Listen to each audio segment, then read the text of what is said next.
Welcome to Spoiler Corner, Part 2. You want to explain what's been going on for the past 3 damn hours? Okay, so we recorded a Spoiler Corner, but I accidentally turned the mic off because I thought we were going to do something else, and it was like, it didn't record. It was 40 minutes of talking where I finally brought Doug around pretty much to my point of view. We'll go into that. Yeah, we'll go into that. Mostly. But I shit you not, but it happened live, which was the cool thing, because you're like, oh, man, and after all of that, Doug's like, oh crap, the mic was off. So we needed a break, so we went and watched what we're going to review for the NC, which took a lot out of us. Yeah, so needless to say, although it looks like we would have just done this right after we've had a 3-hour break. Yeah, and we are completely destroyed because what we watched was so terrible. It's pretty bad. And long. So long. But the nice thing is this will be more concise, hopefully. And it made me appreciate Godzilla all the more. Yes. I can tell you that. Now do you see what I mean? You see how this film mucks everything up and there was so much excess in certain areas? How maybe saving Godzilla was not a bad idea? Well, okay, so let's talk about the big spoilers first. The biggie is that Bryan Cranston dies very early on, after first third of the movie, he's gone. And let me just say, stupid! Well, you're so stupid! Here's what we were talking about. We'll try to sort of recreate it for you. That's our ability. We were saying that I'm not against killing off the main character early on, those kind of surprises and stuff. But you have to have a backup then. Yeah, you have to have zero. You have to have a character that's just as good, if not better, to carry it on, or develops into something good or better. And what we realize is with the soldier... The wooden plank. The wooden plank. The little wooden soldier. Wooden boy! That's what we needed. The tick, draw a face on it. That's all. And that was the problem, because it would cut away from Godzilla, and it's not that there's two little Godzilla, it's that when it cuts away to little wooden boy from the tick. But I was saying that I think on his own... The son is not very interesting, but when he's with Bryan Cranston, when he's with his family and stuff like that, when he's with the kid, I think he's okay. I would argue again, though, not because he's acting great, but because the script gave you a reason to care. Between the little kid, which he did, that was the only scene I think, I really enjoyed the acting with the little kid, and yes, against Bryan Cranston, he kind of worked, because Cranston was so crazy. And he was the voice of reason. And he was the voice of reason. But you remove people for him to act off of, he cannot carry this film alone to save his life. Yeah, I mean, needless to say, he is not great as an actor, but he's also not given a ton after Cranston leaves, because it's just get home to your family, and that's it. But just look interesting, emote something. Okay, and this is everything we're talking about. And this is the exact opposite of Ken Watanabe, who has no reason to emote, and yet has this bizarre 1,000-yard stare, which I'm just like, it's really interesting. We don't know what the hell his backstory is, which is a film fail, but I'm guessing Ken Watanabe did, because he just always looks like there's something going on, oh, this is reminding me of that time way back when that the film's never going to bring up. It's going to cut to a flashback that never happens. Well, and then what we were saying before is that with the soldier, you were saying a lot of people were saying, but he's a soldier. They're supposed to desensitize themselves from it. They're supposed to be simple. They're supposed to be just focused on the mission, the family is the mission. Isn't that touching? Blah, blah, blah. The thing is that if that is the case, Never does anything with it. Fair enough, but why not explain that to him? Why not show having our guy for him to talk to, who doesn't get that? How can you be so calm? How can you be so... Have him talk about how you have to remove yourself from it, and maybe at some point he starts to break, maybe at some point something is challenged. I call it the Winston effect. The only reason Winston initially was in the Ghostbusters is they wanted somebody to be able to work off of to help explain it. And the thing is, it actually works. Winston is an interesting character, but part of the fun is he's used there to bounce off the other guys so they can explain things to him, or that Winston can explain things to the mayor, or that, And without a character like that, you just have this one guy walking around, deer in the headlights look, this is my mission, I must do this, and it just it's not great. Yeah, the thought of Bryan Cranston wanted to prove something, and he wanted to make something better, for his wife, and he wanted to avenge his wife, he wanted to do all this stuff, and all this guy wants to do is get home to his family, which is fair enough, family's important. And you even have, Bryan Cranston saying, value your family and everything, but he wasn't really in any danger of that to begin with. Granted, he's a soldier, but he seems fine with his family, fine with his wife, fine with his kids. There's just no pathos or passion behind it. Cranston had... There's no arc either, really. Yeah, there's no arc. He starts off with his family. He's torn apart from his family, but we knew that was going to happen anyway because it says from the beginning, you're always leaving your family. And then he just ends up with his family again. I felt there was no development in the wife, the kid, or him. The only thing that changes is he ends up believing his damn father. Which is why Cranston should have been alive longer, because it should have been about that dynamic. Well, and this is what we're getting to. We were talking about the climax and how it was, I was sort of saying that it's like, the sort of black on black with the CG and stuff. I said it was really dark, and I said sometimes it's easier to spot the fakeness when you do that. But I was saying what I liked about it was that there was this atmosphere that you've kind of traveled into this uncomfortable, dark, for the record, I place. love the climax, and the darkness didn't bother me. Well, no, what I was saying is that, for me, it was more just the effects themselves. Like, you can kind of tell a little bit more it's CG when it's dark on dark. But I was saying that I liked the atmosphere that I love when they're diving in, and they go past Godzilla, and you hear the 2001 music, and stuff. This took us to a point, because then we started talking about... Because I started making the argument that I was like, that scene was incredible. It was the trailer scene as well, but the interesting thing is I saw those army guys who know they're going to be jumping into what could be certain death, don't know what's down there. You have the 2001 music. Great score, by the way. We should have mentioned that at some point, but fantastic music in this movie.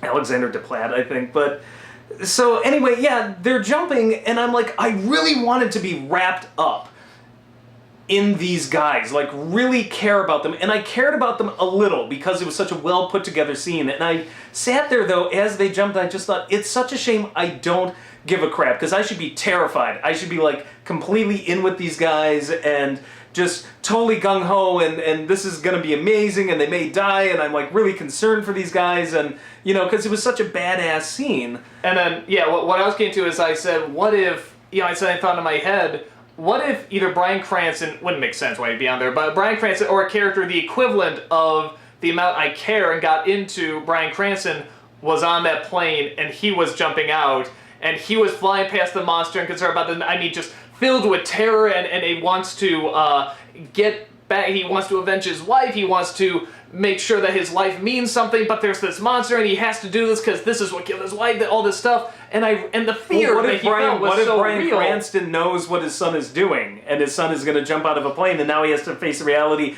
maybe he's going to lose them all now. And, because they showed they're willing to kill off a major character. You could have killed off the son, too. There's nothing that says it has to be Bryan Cranston or this character. And what I was saying, too, is that, this movie seemed to... I was getting the feeling that it kind of wanted to do what Cloverfield was doing mixed with a traditional Godzilla movie, but, take away the shaky cam, but it wanted to create an environment where anyone could die, and I think that's why they killed Bryan Cranston so early, but that's the only one that kind of goes, that's a main character, everyone else sticks around and they're not that interesting. See, it didn't tell me that the problem is when you killed Bryan Cranston off, I didn't get the feeling that now nobody's safe, I got the feeling that, wow, everybody's safe. Because you just played your major card. Well, correct, because there's no other characters there's nobody that you else would care if they die. So what I was saying is that I was suddenly thinking, what if they did add more characters that you care just as much about Bryan Cranston? What if some of them died? And what if that character jumping in, into the clouds, into that heart of hell there, was just as fearful, but just as brave and gonna go through this, and last man standing even. Yeah, like at this point, everybody else is still alive, and had all this weight that was established, like what they did with Bryan Cranston. And what I realized is that if they did that, if they had characters that good and that strong, that you are literally like, I don't know if this character will make it. They might not make it. I do not want to see them die. That scene going in would have been terrifying, and on top of that, I think you would have been right. I think you would need just about the amount of Godzilla that you saw, because the focus on the characters would be so because you care and that's when I asked, and I'm just like, if you had the same amount of Godzilla, didn't change a thing with the Muto's Godzilla, all those scenes exactly the same amount of timing, but you cared so much about the characters when you cut away to them and you're not sure if they really will live or die and you're completely invested in them, you wouldn't be complaining about the lack of Godzilla because you're like, oh my god, this film just has everything. It would be Aliens. It would be that you are so invested in these people. Did, right. Yeah. Now that would be... And that's a great example of like, oh, like the people are just like, oh, well, he's really subtle. He's a soldier. He has to do his job. Watch Aliens. Every one of those characters may border on caricature, but they are interesting to watch, and that's what I feel bad when any of them die. And when any of them goes, I feel terrible. Even the initial, like when they first go in and the aliens take out like 5 at once, you know, including the commander, or the chief or whatever, you feel bad. You've gotten to know these people, and yet when those soldiers jump at the end of, near the end of Godzilla, I'm like, I should be so feeling it for these guys. I just don't, because the script just didn't give them anything. So now my argument, though, I do finally see the point. I see the point about really getting the investment in the people and how that can still make a good Godzilla movie. It'd be a little different, but it would still make a good Godzilla movie because all the other trademarks are there. It would be like the original Godzilla movie. Like, that's what they attempted to do way more. It was a socio-political commentary with a love triangle. Yeah, there was a ton of stuff going on. Well, but I was saying with something... Again, we've seen the original Godzilla. This is years later. You know, it's like, let's see some more cool destruction and stuff. But I will say, even more than that one, though, they would have to go even darker, in my opinion, to how many characters they kill off, how well you know them, how much emotional baggage you give them, how much weight is on them. So there would have to be a few differences. Yeah, but, see, that's the thing. That's what I was saying right before we cut out when we were doing this originally, is they did.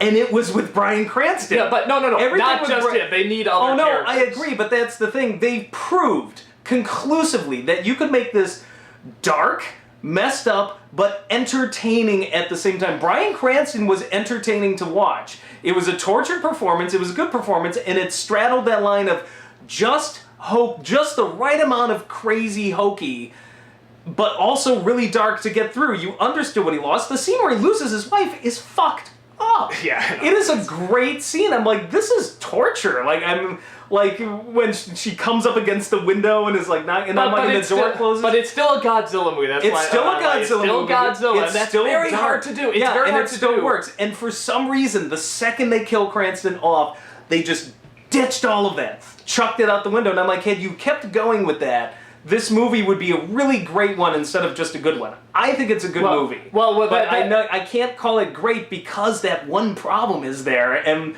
when you cut away, I was saying earlier, it's like the domestic family drama and stuff that they're apparently having is just so uninteresting when you cut away from Godzilla. It's like cutting away from a Godzilla movie or this great giant explosion to somebody's, like, YouTube home movies. That's what it felt like with that guy and his wife. It's not that they were terrible characters. They don't offend me like the 98 Godzilla, where I really wanted every character to die. I just hated them. But they're just nothing. I'm just like, okay, now I'm watching somebody's lame home movies. Like, get back to Godzilla. Well, and the argument I was making then is that this is why I think it's...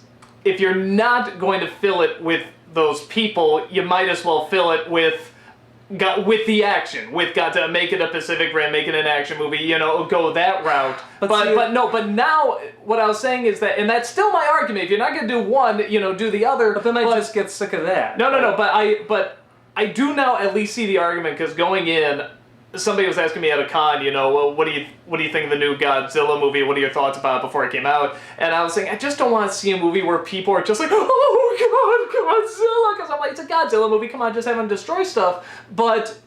And I thought you couldn't really do that today with Godzilla, because it's such a silly idea, this giant monster. And you kept Bryan Cranston the whole film, you totally could. But yeah, now I see that it could be done. I do at least now understand how it could be done. I just don't think they did it. At least for the second half of the movie. That part I actually agree with you. I don't think the human element was good. I just don't think that's an argument for we need more Godzilla. That's an argument for we need better characters. Well, no, my thought is that you have to be one or the other. Godzilla movie. Like, here's the funny thing. You talk about, like, well, we've seen the original Godzilla movie before. Not really. We saw it back in '54, but since then, the whole style of filmmaking in the Godzilla movies as well has just become Godzilla versus this, Godzilla versus that, monster.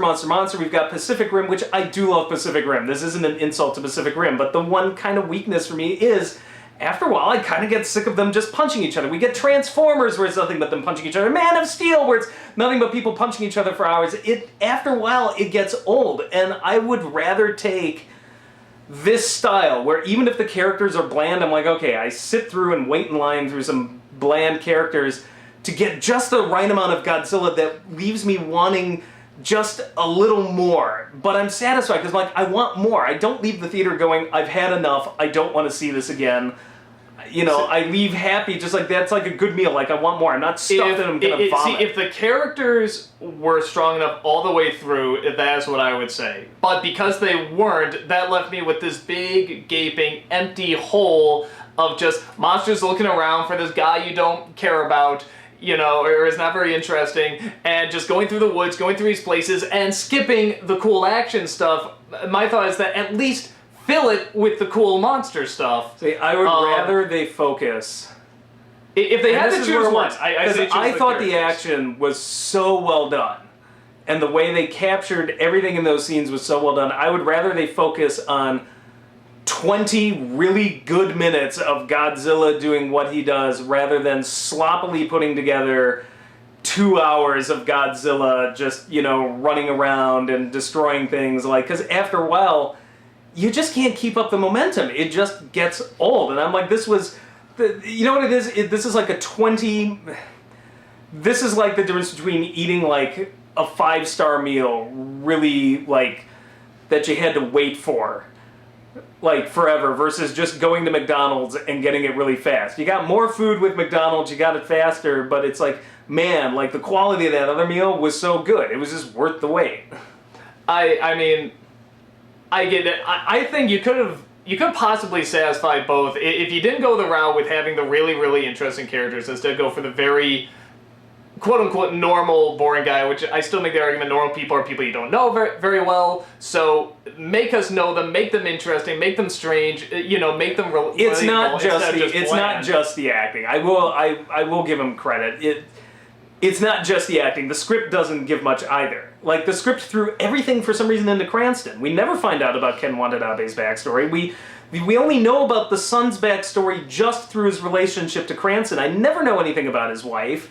Never. It's like literally just like, here, we just threw these characters on a screen, and I'm like, I don't know what's driving these people. But yeah, I mean, my thought is that since it doesn't work all the way as a human story, I think, well, at least I can get, you know, I can say it works well as a monster movie, and even that, the first 40 minutes does the build-up, and I argue the last 20 minutes does, but everything else is stuff we've seen a million times in other monster movies, and it's so boring when you're not, you know, following anybody that's that interesting. So... Yeah, but the solution then is, don't put more Godzilla in it. The solution is just make the characters better. Do one or the other. No, if you're not going to do this thing with the characters, make it a cool monster movie. Make the monsters cool and awesome and design. But I'm just saying, if you just kept throwing more and more Godzilla, it wouldn't have been a cool monster movie. It would have started to look like every other monster movie on the planet, where it just throws too much shit in. I'll say this. If they went the route where they had the characters as good as Cranston, or had Cranston just all the way through, that would have been the better route to take than adding more Godzilla. But as is, I think another, you know, it's like, that's the first way to fix it. If the studio says, no, we can't do that, then throw in more Godzilla. That's I don't think this was the studio, because it was like... Oh, I don't know. Whoever. If I remember right, this was one script writer. I get more worried about studios when you see 4 writers. And I think it just was a sloppy script. I think it's another, because all the scenes with Godzilla in it were directed well. Even the scenes without him, I thought, looked fine. So I'm just wondering if this is like just screenwriters fail. Like, the script just sucked and it was good filmmaking. Like Spider-Man 2, I thought the same thing. I'm like, what a crappy sort of script throwing all these different elements in, but it was just shot beautifully. And, you know, I don't know, I feel like this is a common problem. Like, well, like I said, I do see very much now, like I said, how this could work with the amount of Godzilla that is in it. And even those scenes, if they played out as they did, if you had a Bryan Cranston or someone just as interesting as Bryan Cranston, or just more characters. going through more characters that you actually know and aren't just he's well, going that's there, the he's thing. going The son is so boring. You could have thrown in a couple extra. No, you characters. could have. You could have started Like, off with. I just was just like so. Just like I'm like, oh, like him again. I kept falling asleep. I'm like, there he is again. If it was the son, Bryan Cranston, Yeah. and what's his name again? Ken Watanabe. Yeah, if it was the three of them, throughout this whole film, and you focused on the three of them the whole time, the amount of Godzilla that you see in this movie, I would argue possibly could have worked. But as is, I don't think it's strong enough, and one of those solutions had to be chosen. People in this film are their actions. They're their careers. They're not what they feel. Like, the wife, I save people. I take care of my kid. The soldier, the general. As the general, I'm barking orders. Cranston is the only one you knew how he felt, and that is the difference between him and everyone else. I don't know. I still don't get how they did that so well and then ignored it. Was it an unfinished script? Like I said, I really think the idea was to make it so that if he dies, you think like, wow, anyone can die, so you'll feel for them more. But I don't think it worked, and I don't. Yeah, no, I don't. You needed more characters like him. Like, you're less likely to lose another character like that, unless this really is aliens. But they were living so long, I'm like, there's no way they're killing any of these people off at the end. So yeah, I see this. Like I said, there's a million thoughts on this movie, a million opinions. Really? Doesn't need less Godzilla, just needs more Bryan Cranston. That's the solution. I could lean towards that. I could lean towards that. Checkmate. No, but I will say I'm glad. In a strange way, I'm glad it's a Godzilla movie. For someone that doesn't really even care that much about Godzilla movies, I'm glad it is. Communist! No. Like, I like them fine, but it's like, I'm not, like, super into them. I wasn't very hyped to see this movie, honestly, but I'm glad it is a Godzilla movie, it's updated, and it did take some risks. Even if they didn't pay off, I'm still like, okay, I'm glad you took the risks. Man, I wish it followed all the way through with one of those elements. I want to see more humans or more Godzilla. I want to see a new director's cut, or like, how we completely destroyed the Showa era film, the 54, when you throw Raymond Burr in there looking the wrong way. I want to see the Japanese do their own cut, and like they're just like, oh, this Bryan Cranston guy, he's really good. The rest of this, no, we remake, we refilm, and then like completely do a different plot throughout the last half of it. That occasionally just cuts back to the sun every once in a while. Like, oh, at the very end, I'm still alive. Like, I'd kill this because I'm like, that's the only way you can fix this. I'm like, get some directors together, just like be like, you know what? All right, we messed up. Let's just redo all these scenes. Godzilla scenes are fine. We got that. We'll keep the same plot, but we gotta flesh out these characters more. So, Japan, get on it. Make it so.